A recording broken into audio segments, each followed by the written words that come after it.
welcome to Melanie and to Reagyn to today's Survivor Circle conversation. Very happy to welcome both of you. And Melanie, I will turn it over to you. Sure. So, hi everyone. You may be familiar with my face on here. I've been on it a lot. I have the honor of being a subject matter expert with Zero Abuse Project Survivor Space Initiative. But today I am so excited to introduce to you a friend of mine, a new friend of mine, Reagyn, and we are just going to unpack kind of how we met, our stories. We're just going to have a very kind of laid back conversation today. But a little bit about me, if you haven't been on here before, I'm a survivor of child sexual abuse, sexual assault. I'm also an advocate. I went down the path of advocacy professionally. And so I've held multiple roles in the victim services field, from family advocate to forensic interviewer to subject matter expert and all of the things. I'm just really honored to be here today. I always like to say that I'm a survivor more than my story, because for so long I put a period at the end of that sentence that I was just a survivor. And I don't want to say just in the sense of like, that's all I was, but that's what it felt like. Like I couldn't move past what had happened to me. And I'm very grateful to be here today, kind of on the other side of that. And so I always like to say that I am a survivor, but a survivor more than my story. So Reagyn, why don't you tell us a little bit about yourself to kick it off, and then we'll jump into it. Yeah, thank you so much for having me. I'm so excited to be here and get to talk to you, and just get to be here is an amazing opportunity for me, especially for the little girl me. I am a survivor of childhood sexual abuse, and I can get into that a little bit just to give some background. I grew up in a very loving home with two very loving parents, but they did get divorced when I was younger. My mom had got remarried to her second husband, who was present for a lot of my primal developmental states. Like I was recalling, he like taught me how to ride a bike. He was very present in my childhood, became like a second father to me. And everything was normal. I loved him. I felt like it was a very, very stable and good relationship. And then as I got older, around ages of 11 and 12, things got a little different. And I'm a survivor of molestation specifically. So my stepfather was the one who did these things. And then afterwards, I have, as my story continues, sexual assault is also part of that story. And kind of like you were saying, Melanie, I think that just like looking back on my healing journey and where I came from and the stories and the things I've encountered, it's not just that I'm a survivor. There's so much more to that, and so I'm very grateful to be here. I would say that I am starting in the little stepping stones of advocacy myself. I am a college student right now, so I've gotten, and we'll get into this a little bit more, I'm sure, but I've gotten to just kind of dip my toes in the water of starting a program for sexual assault, sexual violence survivors, for specifically women. So it's just been really cool to see the beauty that has come from perhaps the ashes that once were, which is the title of this session. So I'm very grateful to be here. Thank you so much for having me. And it's been just an honor to get to know you, Mel, and now be here speaking. It's a blessing for sure. Yeah, it's a complete honor to have you on, Reagyn. And I think, going through sexual abuse as children, I was 12 years old as well when my abuse happened. I had some things happen when I was 9 as well. And then again, like you said, like later in life, sexual assault that had happened to me in college, and many different things. And so I think as we go along the healing journey, we learn things along the way, we meet people along the way, and that's really our story. So Reagyn and I met not too long ago. It was less than a year ago, pretty Oh, much, like, yeah, or about a year ago, like within that yeah. range, through an online survivor support group that we were both part of called Unleash. And if you've watched any previous circles that I've done, the last circle that I did was with Nicole Bromley, who is the founder of One Voice. And she is actually the person who wrote the the workbook and provides that support group. And so I thought this was a great one to kick off with this time around. Reagyn and I connected, we're in a group together, right? It's a very safe space, confidential space. We're choosing to talk about it here. We've talked offline about this together to make sure we were both like good with kind of putting our names and faces on this. But I think it's such a special thing to be able to talk about the survivor community and how impactful that can be. I mean, I'm sure in many facets of our healing journey, we've gone like maybe in and out of groups or in and out of relationships with people who are survivors. But when you can kind of find your people and, obviously there were other people in the group with us, but for some reason we were brought together. We did not know that reason at the time, but I think we're discovering it as we go, and it's become a really beautiful friendship. We learn things about each other kind of outside of that group that we could relate with. And, we both have a very similar faith journey as well. And just different things that we kept uncovering that were very similar. And like I said, I've been on the path of advocacy for over 10 years. Reagyn's just dipping her toes in the water. And so it's a really cool thing because Nicole Bromley, who of One Voice, was that person for me. Like, she had already kind of blazed the path. She was already doing the things that I had aspirations to do: advocacy, walking alongside other survivors, maybe working in the field. And then in a similar way now, like, Reagyn has reached out to me about different things that she's wanting to pursue professionally. And so, and it's really cool to be on that other side, to be someone who's walked down the road a bit. And it's just a really, really beautiful connection. And so, Reagyn, you want to talk a little bit about your like Unleash experience, about connecting with me or anything Yeah, along those lines?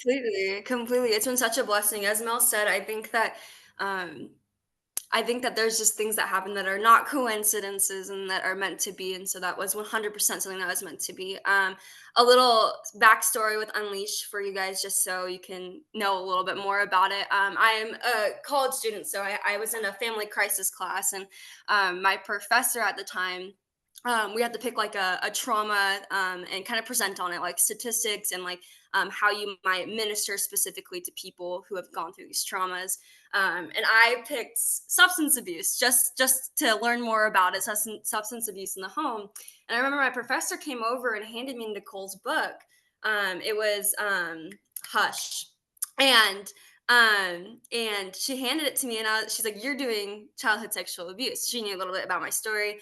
She's like, "I want you to do this," and I was like, "Okay, whatever." So I read through Nicole's book, Nicole Bromley's book, and I could not contain myself. I like emailed her. I was like, "I have never experienced this before.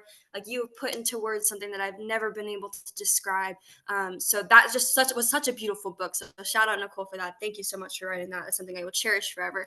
But I ended up reaching out to her via email, and then she told me about Unleash, and I was like, okay, like I want to see what this is about. I was excited because I too was like starting to dip my toes in the water of like peer-to-peer support on my campus, starting up a little program there that had to do sexual assault and sexual violence. So I wanted to learn more. And I actually wanted to be in a space where I felt like people understood me, understood what I was there. I didn't have to say anything. And that's exactly what it was. There's so much power behind that. And that's what we're talking about today. But I just remember being there and like connecting with other people, like again, not even having to say anything and having someone just understand like why I would be feeling the way I'm feeling or like what we got into. It was just super special time. And like Melanie said, me and her got to connect in a special way. It's just amazing how that works out. And she's been such a little guardian angel for me in all of this. And it's given me just more breath of life in this walk that I have encountered in my healing journey, and then also like the walk of advocacy both. So it's amazing to see what connections between survivors can do and will do. And that's exactly why we're here today to talk about that. But yes, I can attest to that completely. So thank you, Mel. Yeah, I love it. And it's really that ripple effect that like the visual is like when you throw like a stone in the water and that ripple effect comes out. And so I have a very similar story with Nicole. I read her book when I was 13, in the midst of my own trauma, going through the court process. And same thing, before I had defined my faith, that was really like what I turned to. I even had like tear stains on that book, like because it was just opened my eyes to the fact that I wasn't alone and that someone else kind of blazed the path before me and that things were possible that I never thought possible. And it was really equally as healing as it was for me. It was really inspiring for me of like, oh, like I can do something with this down the road. It may not be right now because I'm in the pain of it, but I can do something with this. I can use this pain for purpose somehow. And I remember like walking out of the courtroom and like I think I stayed in contact with Nicole via email and just like so many emails back and forth about like, you know, the hardest nights, but also like the victories and the healing steps that I was taking, just having someone cheering me on, even though I'd never met her before. But reading her books, like her words came off the page and like jumped into my heart, you know. And in a similar way, you know, you and I have never met in person. But it is such an amazing community, and Survivor Space is one of those communities. Like a lot of the survivors that I've been working alongside for this project, we've never met in person. You know, even still, a couple of us did have the chance to meet as a part of another conversation that we did, but you know, a lot of us have not met in person, but it's still such a sweet community. And sometimes it's even sweeter that like it's this Nicole describes it often as like this little corner, sacred corner of the internet. And so obviously you want to be safe about it and things like that in connecting, but yeah, it's just been such a beautiful thing. And going along with the healing journey, you and I talked about like jumping into this of like the faith component, because I don't think there's really been a circle that focuses so much on that, especially from two survivors' perspectives. And you and I discovered like in our conversations that we both found healing in believing in Jesus and finding healing in our faith. And so for a lot of survivors, I'm going to preface with this, a lot of survivors have a hard time with that because they might have been hurt in the church or the church didn't receive them well. You know, and one of my biggest things when I'm talking to different groups, especially churches, is that churches have to be a safe place for survivors to land because survivors are looking for healing in many different places, but often do end up at the doorsteps of a church for that. And so you and I have had both probably different experiences on how we came to faith, whether we grew up in it or whether we came to it later on our healing journey. So I'd love for you to unpack that, and then I'll jump in with my experience. Yeah, completely. I will say first off, just to preface that I would not be where I was today if it wasn't for my faith for Jesus, and so I'm extremely grateful for that. I grew up in a home that wasn't necessarily, we weren't necessarily churchgoers up until my mom's second marriage, so her second husband actually. And he was actually the one who baptized me. So when we're talking about like that church hurt aspect of it, like the maybe like turn off from going to church or having anything to do with that, because maybe there's not a space or of hurt in the past, which is really real. I definitely can relate to that. So after my account of child sexual abuse, I kind of went throughout the rest of my childhood years, throughout high school, all the way up to my senior year, completely just my face turned towards the idea of church, towards the idea of having a relationship with God. Strictly, I think, because subconsciously I was battling with the idea of like self worth, which is like a big repercussion, unfortunately, of sexual assault, sexual violence, child sexual abuse, you name it. And I was also angry at God, 100%. I was angry. I felt like, how could you let this happen? Was kind of the question running through my mind. And so part of my story, as much as I can share in the time that we have, I definitely turned to ways of coping that were not healthy for me, whether that be partying, the like abusive alcohol, but also just looking in the wrong areas for validation and trying to find healing where healing wasn't available. And it wasn't until the end of my junior year, beginning of senior year, where I finally threw up my hands and I was like, I gotta ask questions. I gotta go to church. I gotta figure this out, because I felt like there was nothing left for me in the realm of what do I do? How do I fix the brokenness that's inside of me? Because I can't do it on my own. Um, and I remember I went to church with my mom. My mom was a churchgoer. I went to church with my mom, and I just fell in love with Jesus, and I fell in love with who he says we are in him, his beloved, his renewed, his redeemed children. And I I just clinged to that because I felt like I've never heard those words before, in a space where I had once felt like the opposite, like I was, damaged goods, like I wasn't, um, worthy of love, whatever it be. And it just carried on from there. And that's part of like the ministry at my college that we get to do is I have girls who come and that's what they're searching for. They're searching for a safe space. And unfortunately, I think within the churches, we talk about that a little bit for sure, is that there's not typically a safe space for this stuff. And you're right, people are looking, survivors are looking. And I think that's something that needs to be change needs to be implemented for sure. Because that's an area where there's so much healing that's available, but it just needs to be offered and people need to be welcome to the table. So that's a little bit about my journey. That's again, like I would not be here if it wasn't for that. So I praise God. And even with Melanie, we were saying how we met and we just felt a connection. Like to me, that was God ordained. Just the events that happened to get me to unleash, and then to get to meet the people I met, but specifically Melanie. That to me was God's way of pushing me a little bit more in the waters of advocacy and of just ministry as a whole. So it's been amazing to watch the work that He's unfolded in front of me. Yeah. Yeah, and it's amazing just to sit here and listen to you, because we hadn't really unpacked this a lot in our other conversations. We've like talked about it like in general, but it's really beautiful to hear kind of that journey and how, although our journeys are different, there's so Right. many similarities. And Yeah. like, so I grew up, both of my parents struggled in different ways. They too divorced when I was younger. And my mom like kind of went the Catholic church route, wanted me to go to CCD Right. and do all this stuff, and I did not want part of any of it. Um, Right. and so eventually she just stopped trying to fight me to go and just like hoped that I would find my own way, which I did. And I'm very thankful for that because I too would not be where I am without my faith.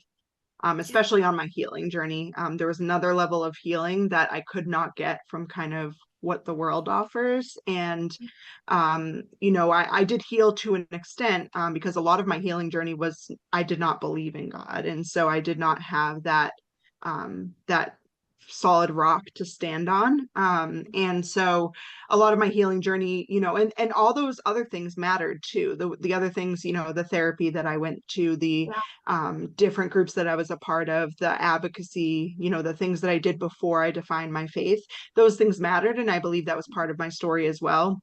That God allowed those things into my world before I could see who He really was and who He saw me as. But really being able to, so I went through, my abuse and assault 12, and then 15 I went to court, and then 17 again in college was like similar, kind of destructive behavior, self-injury, alcohol, all of the above. And then moved through college, graduated college, and moved home from college, and really just wanted to pursue a different path of healing, like just wanted healing so bad, and wanted to like move into this different phase of my life where my past didn't define me, and it wasn't all I thought about, and it wasn't all defining. And so I started to connect with different people through a series of events. Actually, Nicole is a big part of this as well. And I eventually defined my faith. And there was just another level of knowing who I was, Yeah. beyond my abuse. And really just knowing that it wasn't just like, oh, I'm inspired by this. Like, this is a passion. It Yeah. went from inspiration to passion. It Yeah. went from like pain to purpose to pain to purpose. Like, I Right. know for sure that I am going to do things with this. And it gave me such a sense of belonging, such a sense of, it restored my self-worth. It restored, and I went through a number of years with, and I've done a circle on this before too, of pelvic issues from my abuse, that my body held the trauma. As we know, the body keeps score. So my Yeah. body was like holding the trauma, and like, I really believe that God knew that I couldn't handle it all the years that I like was keeping it at bay, of like, I know something's wrong, but I can't face it. But the way that it all came out and kind of healed, I was healed from the inside out, outside in Yeah. in Yeah. ways that if I didn't know God would not have meant as much or would not have gone to below the surface as much. And so really being able to embody like this the opposite of shame, whatever you want to call it, Yeah. the shame that I had felt for so many years was reversed. Yeah. And the pain, although still, healing is not linear regardless of whether you have faith or not. But I think, there was a knowing that, even if there was pain, there was still deep purpose. Yeah. And so there's like that other side of it that I wouldn't have had if I didn't have my faith. And I think it really just comes back to um, knowing that I'm known, that I'm loved, that I'm cherished, that I'm a Yeah. daughter, that I, have this deeper purpose than I ever thought possible.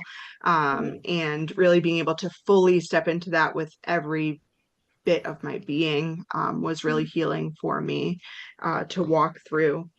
Is there anything else that you are thinking of right now that in your experience?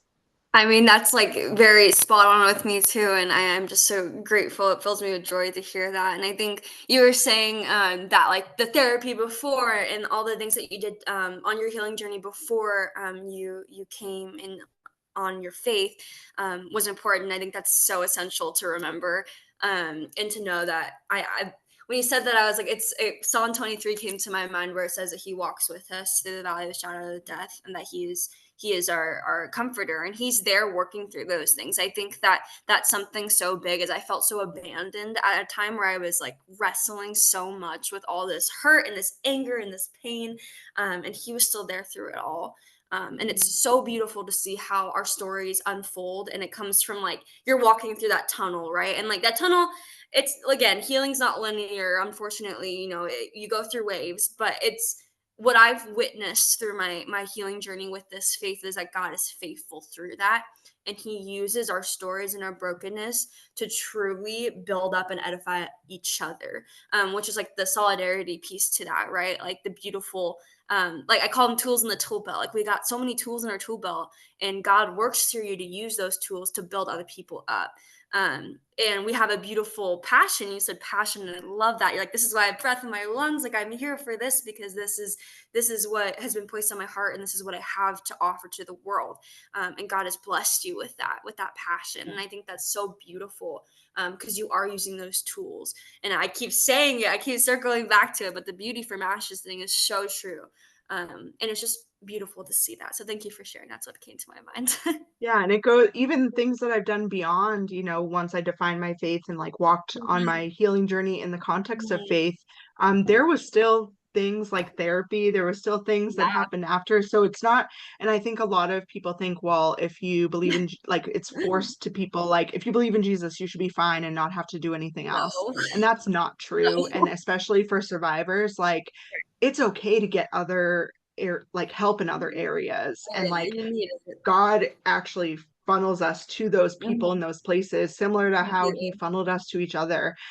He's funneled me to different doctors that I've had to walk through some of the physical ramifications of my abuse, and like I've seen His hand in all of it. And so Yeah. really just kind of taking the stigma and the untruth away from that, and like what He promises, like what are His promises? That we have a hope and a future, and that there is He will be with us in deep waters, and that Yes. He will lead us beside peaceful streams. And Yeah. so I think that is the epitome of the healing journey of like there is this hard thing, and He doesn't promise that there won't be pain, but He does promise that there will be purpose and passion, compassion, and years ago, before I believed in like God and walked on my faith journey, I went to actually hear Nicole speak years after I Mhm. read her book for the first time, and she had referenced a scripture, and I carried it with me, even though I hadn't even ever read the Bible before. But it's Second Corinthians 1:3-4, and it says, praise be to the Lord our God Jesus Christ, who comforts us in our trouble so that we can comfort others with the comfort that we have received from God. And so I think that's super powerful, and that really speaks to like the the goal here is to really comfort others with the comfort that we've received. And like even for someone without faith, like to share with others what we've learned along the healing journey, to be able to encourage those around us who are maybe a little bit, you know, back on the road behind us, you know, and being able to pour into others with what we've learned. And so I think it's just like super powerful to hear two perspectives on one journey, but also on separate journeys. And that's really what, you know, every survivor's journey is different. And I think it's just really powerful to hear multiple voices about the same thing. And so thank you so much for sharing your heart on that. And I'm sure we could do a whole circle on our faith journeys, Yeah. because there's so much there and so much healing. But, you know, if there are survivors out there that are searching for that, I know Reagyn and I would be open to connecting with you, you know, on what that looks like as survivors ourselves who waged war with faith, you know, of like, obviously like your, you know, your journey to coming back to faith and my journey of getting to faith to start with. You know, everybody has an experience, and it's really hard when there's been hurt there in some way. So I know that I'm definitely open to connecting with people about that, just to unpack some of that. And yeah, Reagyn has lots of wisdom on that as well. So I would love to jump into now, like, so, you know, we go through the healing journey, we go through the darkness, and now we've both chosen to turn it into something even professional, to be able to walk down the journey of pursuing careers in advocacy. And tell me a little bit about what that's looked like for you. When did that decision come to you? How did you get there? Because some survivors, and it's every survivor's journey is different. Some survivors are like, I'm going through this and I never want to like step foot here again. And like totally don't go down that road, do something completely different. Don't ever pursue a career in criminal justice, which is fine and amazing. And there's times on my journey where I've had to like step back from advocacy, and like we both, another cool thing is Reagyn and I have both been baristas at a coffee shop, which is really cool, like a specialty coffee shop, which is like a random connection, but totally not random, as we said. But yeah, tell me what your journey's been like. Yeah, so I actually would have classified myself as someone who's like, oh, like my story is great and I'm healing and I'm doing all the things that I need to do, but like I'm not gonna do anything about that. Like I'm not gonna go out and like being an advocate for it never crossed my mind really. Like don't get me wrong, when someone and God brought people to my doorstep where people were like telling me like they've had similar experiences, and I would you know, talk to them about this and walk with them through it as best as I could. But I never like it never occurred to me that I was gonna pursue anything that was like, oh, like you're gonna be an advocate.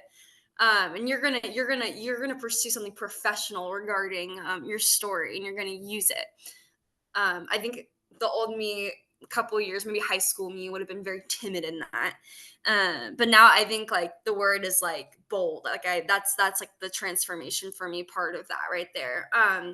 And so honestly, it's been probably about like a year and a half where I've actually begun to take measures and steps towards I don't know, having a place specifically on my college campus, because that's where I'm at right now for the most part, is my college campus, where there's community that is present for people who have undergone these situations.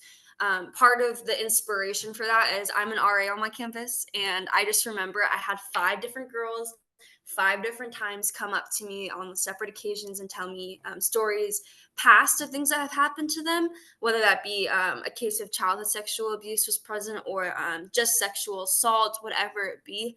I had 5 different ladies tell me different things.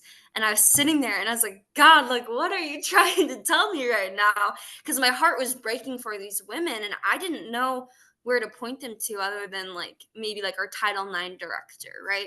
Because there's nowhere on campus where you can go and like talk about these things. And I just felt like I remember I sat up for a whole night and I just started typing on my computer like a proposal for a program on campus. And I felt like just very pushed by the Lord in this. And so I gave it to my deans, kind of like secretly hoping they would like not pass it, because that would mean that I have to take all of it on. And I was scared. and they passed it the next day, all 4 of them. And so now what I do on my college campus is there's a program, it's called Worthy of Joy. It is for women on campus, both Christian and non-Christian. We come together and we do bi-weekly meetings where there's an informative session. So we've done like self-defense classes. We've done, I'll bring a professional in obviously, but we did self-defense classes. We've done speaking seminars, just informative nights. And then we'll do a peer-to-peer session. And the reason why the peer-to-peer is so important is like the solidarity purpose, like our topic that we're talking about, where these women come together and they're like, oh my gosh, I've never experienced, we're also like really young. So a lot of these women are freshly in their walks of healing, if you will. And we come together and they're like, I've never experienced a community that I can just come here and be present and people understand me, or I have a space, safe place to go, safe people to go to and talk about these things. Cause like we said, like the healing journey is never linear and it doesn't necessarily end. And I think that's like something that I've always, like I've had to learn the hard way. I'm like, oh, once I get there, I'll be good. And I've gotten there, like maybe I've gotten through like a specific therapy session. And I was just like, you know what, like, I'm going to be good. I'm going to be good. And I get there and I'm like, wait, but there's this little other monster in the closet I got to wrestle with. And I think that's so important to know. And that's what these women have experienced. And so that's kind of where I'm at right now. I've just been having the honor and the blessing to lead this group of women. Typically there's 5 to 8 girls at the peer-to-peer session. And I've had about on average 15 ladies show up to the sessions that are informative nights. And it's just been amazing to watch the transformation take place. And it gives me breath in my lungs. Like that's what I want to do for the rest of my life. And these women, there's people who desire that. Like I've had a girl who came and she's like, she's sitting at this group. She's like, I've never talked to anybody about what's ever happened to me. She's like, I want to, how do I tell my parents? And like, that's why she had come to these groups. And so after like observing that and being like, okay, God, like I know why you placed me here. I'm eager and excited to continue to walk along a path of advocacy, and it's just cool to see little Easter eggs that God has dropped, right? Like this session, meeting Melanie and getting to just learn more about what advocacy is and how I can do that. So that's a little bit about my professionalism as it gets as I'm a college student, but there's that. Yeah, and I'm so excited to see how your professional journey unfolds. I think what you're doing on your college campus is remarkable. I wish that we had it on mine. There were other groups on my college campus, and I guess that's where I'll jump off because that's around where my career started. So I remember being in college. Actually, let me jump back a little bit to right after my court case went to trial. I remember walking out of the courthouse and I didn't identify it as like God tapping me on the shoulder back then, but I know for sure that was it. And it was like a very clear thought that I had that like, you're going to do something with this, like in your day to day, like not just like, oh, I'm going to like share my story, but like you're going to help people in a tangible way. Like this team of people just helped you and your family. And so, you know, my story, is, you know, unique because it's mine, but also I did have the experience of going through the Child Advocacy Center when I was 12 years old, which is a place where kids, when there's a allegation of abuse that comes forward, law enforcement and child protection and medical and prosecutors, they all come together in one space to interview that child. So usually it's 2 to 17 is the age range of interviewing kids where they've disclosed something has happened to them. And so I was one of those kids back in 2004. And so my case went through kind of a process. And that was only for, you know, one instance of abuse that I had. The other experiences that I had did not go through this process. And so I have like these different facets of my story that have informed my advocacy. And so I knew that I wanted to give back to the Child Advocacy Center movement. And so I knew when I was like 17, 18, that I would try to pursue a career in advocacy at a Child Advocacy Center. Like I was firm on that. And then my journey kind of unfolded like a little differently than I thought. I ended up getting an internship in college at a child advocacy center, which was great, which was right on the path that I thought I was going. So I was able to really know from the other side if I was healed to a place where I could start giving back.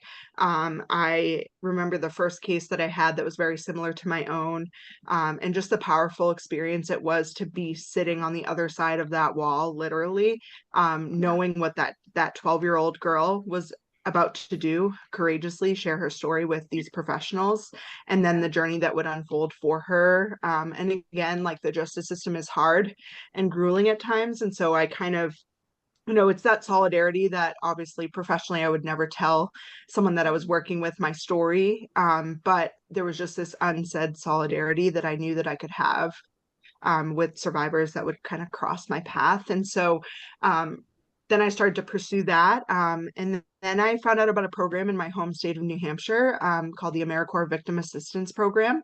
And so what they do is they kind of place you at either a police department or a crisis center or an advocacy center, or a courthouse or a unit like the homicide unit, or different, units within advocacy. And you kind of serve with them through AmeriCorps, which is national service, for a minimum of 1 year, but you can do up to, I think it is like 3 or 4 years in a row.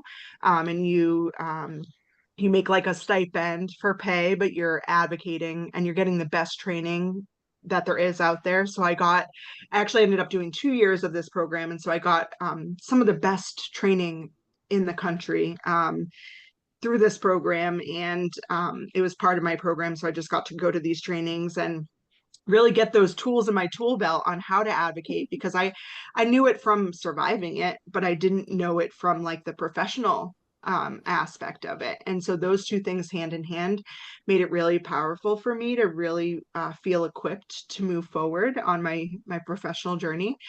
So I did 2 years as a crisis center advocate at a domestic violence and sexual assault crisis center. So I did hotline. I was on the hotline receiving calls. I actually took a position during my year there as a per diem shelter advocate. So I did overnight shelter shifts at the imminent danger shelter for survivors of domestic violence. And then someone got word that I really had a passion for the child advocacy center piece of things. And so when they had cases at the child advocacy center, they would actually call me over to see if I could come and be the advocate. Because up until a couple years ago, the child advocacy centers in my state of New Hampshire did not have advocates that sat at the CAC. Now they've gone leaps and bounds, and they have those advocates actually working there at the CAC. So there's always beautiful changes happening. And so then I did that for 2 years, and then I landed my dream job at a child advocacy center. So I was there for 5 years as family advocate, about a year, 6 months to a year as a forensic interviewer. So I got trained as a forensic interviewer of children. So I talked about the model of like interviewing children for law enforcement for those cases from 2 to 17. So I was doing that really full circle. So I've been in both sides of that chair, and it was really humbling and an honor to be part of that movement. And I'm still part of it in different ways now. A lot has happened in my life and healing journey since then. I got married in 2022. I had a baby in 2023. And that's really, I don't say that lightly. It was a fight to get there, to that place on my healing journey, both personally and professionally. But really being able to, pull from my faith and my strength, and really from solidarity with other survivors. And I think this is a good segue to talk about what that means, and let's kind of lump a couple topics into one. We've got about 20 minutes left. So I'd love to hear your thoughts on like any like of the like physical components of aftermath relationships. Because I just talked about like getting married and having a baby. Like those are things I never thought possible in the trenches of even my healing journey. And the power and encouragement in solidarity. Those are like the three kind of final topics I'd love for us to unpack. Yeah. So I'm going to turn it over to you to start it off. Let's do it. So that's been like something that obviously, like I've said, like healing is not a linear thing, and it's a continuous thing, and it can be a beautiful thing. It is a beautiful thing. But part of that, in my experience, is I have undergone like physical ramifications, as well as relationship struggles, just due to my experiences. It's actually really interesting because I got the opportunity to do like a study on what they call ACEs, so adverse childhood experiences, and it's something that is hard because you can't physically necessarily see the connection between early childhood trauma and down the line like somatic physical symptoms or mood symptoms, whatever it be. But the stats for it are crazy, and people do truly have um, they have to undergo in the future. They have consequences based on what they've experienced as a child in the early developmental states. So I definitely have physical ramifications, and that for me that looks like mass anxiety that affects me. It makes me, I think myself sick, if that makes sense. And it could be for no good reason. If I'm just feeling a little nervous, or if I'm having like um, I'll just have anxiety. That's just my thing. And I'm blessed to be able to undergo therapy and to work through these things. But for me, unfortunately, this is a battle that I continuously am a part in and play. I got to fight a little bit for, but that's something that I'm very aware of, and I'm glad that I'm aware of it, because for so long I was like, why am I so anxious all the time? Like, why do I feel so sick all the time? Like, what's going on? And it wasn't until I really sat down and like sat with professionals and discussed things that I was like, oh my gosh, like this is connected to my trauma. And it makes it so much easier to unpack and to realize, oh, this is why I'm feeling this way. So that's my physical side of things for me. Mhm. And like I've said, it's definitely present still, but it's a lot better than it used to be. And so that's a praise God moment for me, because I've had that like crippling anxiety almost since I can remember, since high school even. So it's very real and very present, but I've been able to kind of just rip it apart a little bit and dissect it and walk through that, which I'm excited to continue to do. Excited is a weird word, but I am, because I want to learn more about it. I want to get Mhm. away from it as much as I can, overcome it. Um, and then the relationship side has probably been the most like in my face thing. I think those feelings that we talked about a little bit earlier, about feeling maybe unworthy or not good enough, or having problems with self-esteem, self-worth, that's really, really transcribed into my relationships. And unfortunately, I think that I've kind of looked for the same kind of chaos I experienced as a child into my high school years. I've looked for that chaos in the relationships that I've encountered. So I had I remember I had this my first like love ever, like my little boyfriend that I had. I thought everything was healthy and great, but it ended up being something that was very abusive and very toxic for me, because he was reassuring of everything that I had ever thought about myself. And the reason why I think I stayed in that relationship for so long is because I believed those things about me. And so when he was saying things that were affirming my belief of me being not worthy enough or not capable of love, whatever it be, I didn't see anything wrong with it, because I believed that about myself. And that's like the wrestling with the whole faith journey and relationship side of things. And I'm happy to say now that I'm in a beautiful relationship. I've been in for about a year now. And it has been the most healing and just rewarding and beautiful relationship I've ever been in. And he is just super reassuring of all the good things. And I think it's like we could spend a whole session on this, the Yeah. relationship side of things. And Mel, I'm sure you can relate to this. Like, it's such a blessing when people come into your life, and this like has to do with solidarity too, and build you up, because Mhm. knowing what you've been through and knowing how you work and knowing what you need, when people come and feed that and nurture that, it helps you heal. It only gives you momentum on your healing journey. And it's been so crazy to see like things that I thought I wasn't capable of, like love giving that I thought I wasn't capable of, or like dealing with hard things, like, or not being vulnerable, whatever it be. Like, these walls are being broken down. Mhm. And it's just been such a blessing to see that, because I see that like future and that hope where it's like, yes, this happened to me, but it doesn't have domain here anymore. Yeah. And part of that is like that healing through proper, healthy relationship that I've experienced. And it's just been super beautiful to see that. So I'm blessed by that completely. And I don't know if Mel, you want to speak to that, because I'm sure you have so much. Yes.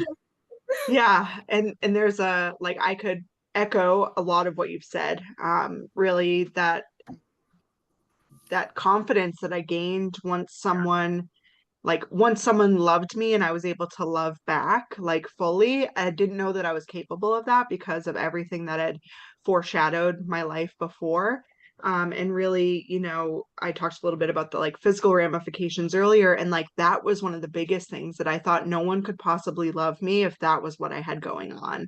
And actually, my now husband, my boyfriend at the time when I was going through all that stuff, he just walked with me in solidarity. Like he was my anchor. He didn't like freak out when I told him everything that was going on.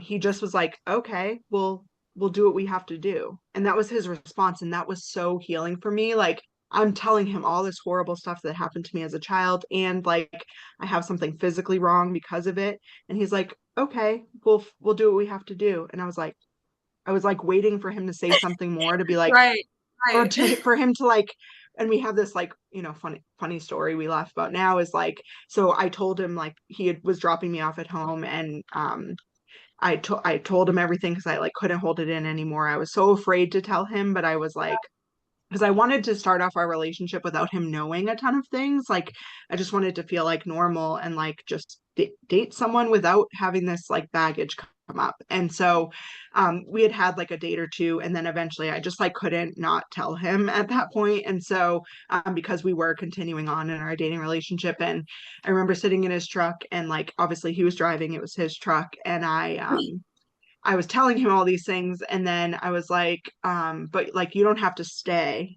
Like it could end here. Like you can get out if you want. He's like, it's my truck. But also we'll figure it out. Like we'll do what we have to do, whatever we can do to. And that was so we laugh about it now because it was like I literally told him to get out of his own truck to leave me because of my trauma. But like we can laugh about that now, but isn't that a beautiful example of like he was like, no, like I'm actually gonna stay, and like I'm here with you in it. And it's so life giving to hear Yeah. that from someone where you fear everything but that. Like I feared that he would be like, that's too much, I'm out, like I whatever. And like a lot of my physical ramifications had to do with like might not have been able to have kids, and like obviously all that's been reversed now because God is gracious and compassionate and Oh, has totally reversed any damage done. yeah. And that's a whole nother thing for another day. But really being able to step into this relationship, even trembling, even in fear, even on the hard days, like, now he's my husband. So like he's seen all the days, all Yeah. the gamut of days that I have. And so for him to just to say like, and for him, like, obviously he came at it with care and compassion first, but now we're on a different level where he can make me laugh, and he says at like inappropriate times, but really it's so Yeah. appropriate for me because he knows I just need a laugh sometimes in the midst of like the crazy things that have happened to me, and like he can bring that out in me more than anyone else. And like laughter Yeah. is medicine a lot of the Oh, yeah. time. And Oh, yeah. especially when done with someone who's already treated it with care and compassion, Yeah. and then he's reached a level where he can be funny, sort of, Uh-huh. but or he thinks he's funny. No, I'm just kidding. But laughter is healing, and that solid, like knowing he has my back gives me Mhm. confidence of like no matter how my trauma can come back, like I have a confidence knowing that I will be loved and I can still love in the midst of it. And that's been super powerful for me. And we've talked a little bit about our like little Mels and little Reagyns, and like if I would have never, like even my teenage self, like would have never Yeah. thought I could love Yeah. and be loved in this way. And then like even going through like pregnancy and a wedding first and then a pregnancy, and then just like it all happened in one year, which like is a lot. But I had such peace in the midst because of what it took to get there. It was like, this is what I never thought possible, and it's all here in the same year, which was a really beautiful, like, not that my healing journey is ever going to necessarily end, but it felt like a closing of like a book, like volume one. There's a lot in that volume, like it's Yes. like a thick volume one. But now it's like the joy and the confidence and the solidarity and the really being able to enjoy the fullness of my healing journey, and knowing that if something comes up, because obviously with milestones in our lives, the healing journey comes back up, or like the abuse comes back up, like I can face it head on and then move through it. And the waters can be raging all around me, but I'm standing on like a firm foundation of peace and confidence, knowing that, okay, this is pretty rocky, but I know I'll make it through to the other side somehow. Yeah. And so, yeah. So anything else you had thoughts on that? I We mean, can that's wrap it like up. that's so beautiful. And I don't know if you can relate. I'll be quick because I know we only got a little bit Yeah, longer. no, it's But good. Yeah. I think like I think for me, like getting into this relationship, I was seeing him and I was like, okay, like you're a good man, but like it's not like a if like are you going to leave me? It's like okay, like when are you going to leave me, or like when is the trust going to be broken, or when are you going to hurt me?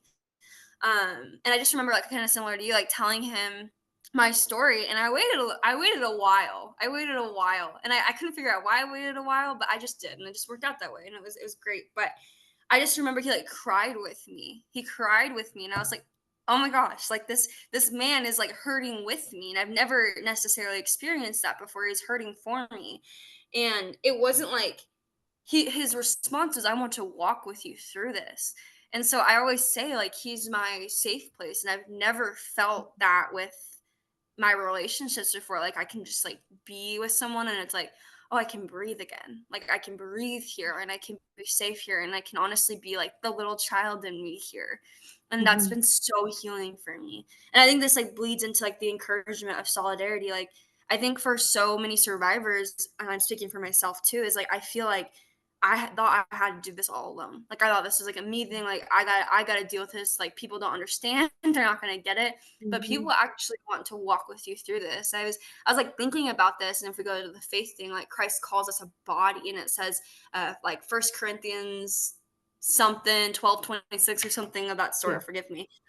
Talks about us being like a body, and if one member is hurting, the rest of the body is hurting. And I thought of it as a way like you stub your toe, like your toe is the only part that hurts, but the rest of your body reacts to this. And there's people Mhm. who want to react to this pain with you. And it's so Mhm. beautiful when you let them in and you're like, oh, I'm not alone in this. Um, it's just been so peace giving. And Yeah. so I don't know if you want to take that and keep spinning it off, but that's been what Yeah. I've And experienced. yeah, and that's a great closing thought to run off of like the beauty of solidarity within the community of survivors, whatever community you find yourself in. We hope that it would be here at Survivor Space, or Unleash. And I think Becky can maybe send that in the show notes or the email, or drop it in the chat, the Unleash link again, for those who are just joining, or who will join later. There are some Unleash courses coming up in the fall. So that's a great way to get involved, stay connected with Survivor Space, to see, that solidarity among survivors, again, whatever group you find yourself in. There's just a deep knowing of like, I can just like say, I don't need to explain the whole thing like from start to finish. I can talk about it in fragments. I can, really talk about pieces. Some of it might not even make sense coming out of my mouth. Like, but like people will understand, and you can just have a knowing that no matter what you say and how you say it, that you're going to be understood, that you're going to be seen, that you're going to be heard, that you're going to be believed, that you're going to be supported, and that you're going to be encouraged. I think one of the biggest things that Unleash gave me, because when I went into that course, like the one that we did together, I had already done it a couple times prior. And it's like, and I've been on this healing journey for so long. It'll be this year is 20 years for me that I like started my healing journey. And so it's like I've done all the things. And so it was like I went into it thinking like, oh, it'll be good to just like sit and listen, and I won't really have much to contribute because I'm already kind of walked through a lot of this stuff. But actually what it gave me was new areas to explore. But also like, you know, it got me back to like my childhood faith and self. Like I could have fun with things that I forgot were fun, or like, you know, learn different things about myself through others.